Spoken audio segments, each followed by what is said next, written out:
ఉంటే కరుముతూ ఉంటే అసలు కన్నెత్తి చూసావా నన్ను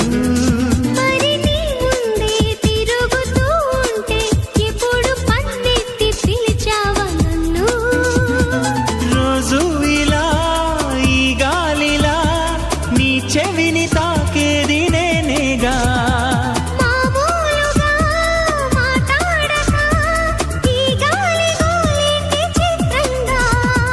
కలుసుకో త్వరగా కలలు నిజమవగా